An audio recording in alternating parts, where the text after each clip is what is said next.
Shoki. Ayo kita bicarakan hal-hal yang hal-hal yang dosa. Oh, lo mau ngajak gue dugem gitu maksudnya? Wadaw, emang dugem dosa? Iya dong. Oh, iya. Kan menurut agama. Ini kan dosa ya agama lah. Emang lo Iya. pikir apa? Tapi lo pernah denger lagi soal sekte gelap atau sekte sesat gitu? Ya pernah sih, itu katanya ajarannya yang ekstrim banget kan. Katanya tuh si pengikutnya tuh bisa sampai trauma dan bahkan pengikutnya itu katanya susah keluar dari ajarannya itu, ya gak sih? Iya bener Ki, dan kali ini gue pengen ngobrolin soal itu. Sejarahnya, apa yang mereka lakuin, dan seberapa serem sih. Oke, kebetulan gue juga tahu nih beberapa, tapi mulai dari lo dulu deh. Jadi gini Ki, kalau yang gue tahu, biasanya sekte-sekte setan itu mengajarkan hal-hal yang ekstrim dan manipulatif. Awalnya sih bisa kelihatan manis, kayak ngejanjiin sesuatu hal yang sempurna, kekuatan supernatural, dan pengikutnya bisa mendapatkan apa yang mereka mau, kayak harta ataupun kekuasaan. Oh, berarti kayak jebakan psikologis gitu ya. Jadi awalnya tuh kayak lo ngerasa bisa dapetin semua yang lo mau, tapi ya sebenarnya lo tuh cuma dikontrol terus-terusan. Iya, bahaya banget. Ada yang kehilangan kebebasan, trauma mental, bahkan harta atau nyawa. Jadi nggak cuma serem-serem doang, efeknya nyata. Gila ya, ritual apaan yang bisa sampai ngeregang nyawa gitu? Makanya harus pinter-pinter bedain mana yang sekedar ajakan dan mana yang jebakan gelap. Nah, kalau dari yang gua tahu nih El, jadi tuh si sekte setan ini tuh awal kali muncul di Eropa di awal abad ke-19 lah. Nah, ini tuh banyak dipengaruhi sama okultisme dan anti agama. Jadi okultisme ini tuh studi dan praktek yang berkaitan sama pengetahuan kekuatan secara tersembunyi atau gaib yang seringkali berada di luar pemahaman ilmiah dan pengalaman manusia biasa. Betul Ki, dan ada nih tokoh penting yang bikin sekte ini terkenal. Namanya Aleister Crowley. Orang itu terkenal banget sebagai The Great Beast 666. Waktu itu dia bahkan menolak semua nilai-nilai agama tradisional. Oh dia, gue tahu tuh. Dan setelah dia baru tuh muncul Anton LaVey di San Francisco. Dia nih yang bikin Church of Satan di tahun 1966. Dia nih nulis The Satanic Bible buat jadi pegangan sekte utama di era modern. Iya bener banget. Jadi emang dari awal tuh lebih ke filosofi pemberontakan dan kebebasan. Bukan cuma serem-sereman doang sebenarnya. Nah biasanya pemimpin sekte itu karismatik banget Ki. Bisa bikin pengikutnya nurut tanpa banyak tanya. Bahkan hal sepele aja tuh bisa dianggap salah ya. Betul.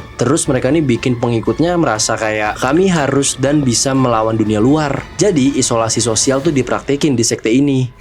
Berarti gampang banget ya bikin orang kejebak. Berarti ini tuh gak cuma mental ya, tapi bisa ngerusak hubungan sama orang lain juga. Bener. Dan yang unik nih, sebenarnya mereka nggak nyembah setan beneran. Lah, tapi namanya sekte setan. Iya, jadi itu setan cuma simbol dari kebebasan, pemberontakan, dan individualisme.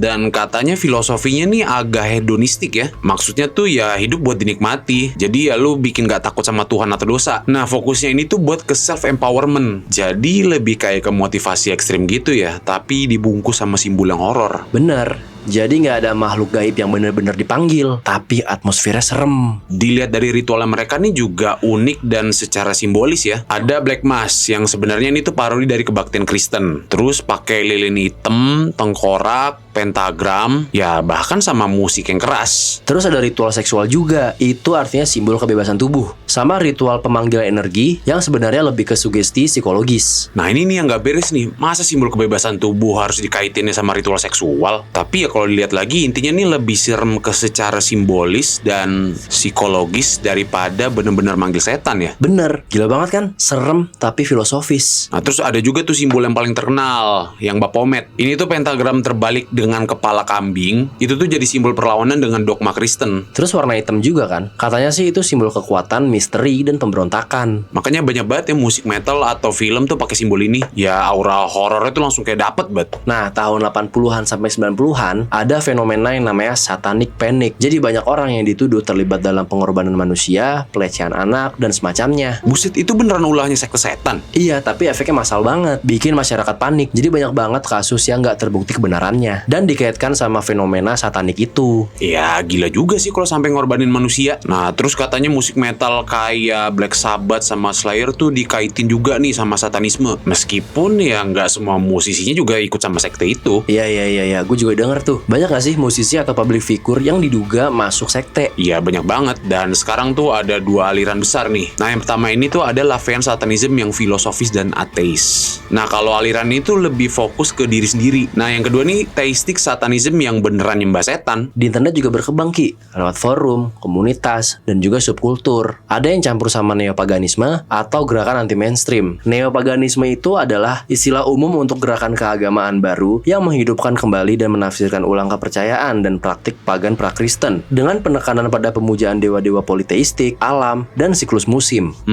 Jadi sekte ini tuh makin global tapi ya secara pahamnya juga nggak terlalu ekstrim ya. Ya tergantung alirannya. Benar. Kalau yang parah, awal mula katanya mereka bisa ngasih perhatian dan bikin pengikut merasa aman. Tapi lama-lama pengikut pun kehilangan kemampuan kritis. Dan katanya tuh kalau nggak patuh bisa dapat tekanan psikologis juga nih. Makanya nih kadang mereka susah banget dikenalin karena tuh mereka pakai label agama atau spiritualitas. Benar, jadi orang-orang bisa terjebak lama tanpa sadar. Tapi efeknya ini yang serem banget loh. Bisa kena trauma mental, isolasi sosial, kehilangan harta, bahkan ada yang sampai kehilangan nyawa. Makanya nggak main-main kalau udah terlibat sama sekte gelap. Ini horor beneran anjir. Tapi ada gak sih sekte setan di Indonesia? Di Indonesia emang ada Church of Satan resmi. Biasanya cuma dikenal lewat musik, kriminal aneh, ataupun urban legend. Lu tau Mongol kan? Iya tahu, katanya dia mantan pengikut sekte setan kan? Katanya dia nih pernah jadi membernya Church of Satan di Indo ya? Kalau dari yang dia bilang sih, itu nggak bisa dibilang sekte juga. Intinya waktu itu gereja setan. Nah dia nih sampai bilang loh katanya banyak perusahaan di Indo itu yang sponsorin dan bahkan berafiliasi. Ya mereka nih katanya ngasih sepersekian persennya itu buat kegiatan satanik. Anjir, buat apaan ya kira-kira? Ya gak tahu detailnya juga sih, tapi yang jelas mereka deal-dealan buat sesuatu itu pasti. Dan katanya dia juga susah banget Ki buat keluar dari lingkaran itu. Even dia sudah menyatakan keluar, hari-harinya dia itu masih diteror terus-terusan. Ya intinya sih lu perlu lebih aware dan jangan percayalah sama janji manis dari kelompok-kelompok yang gak jelas. Kesadaran sama kewaspadaan itu kunci. Sekte gelap itu nyata dan bisa ngerusak hidup. Jadi ya lo tuh perlu tuh ngerunut kayak sejarah, simbolnya. Jadi ya lo mesti tahu dulu nih asal-usul dari kelompok tertentu. Kalau misalkan lo diajak sama mereka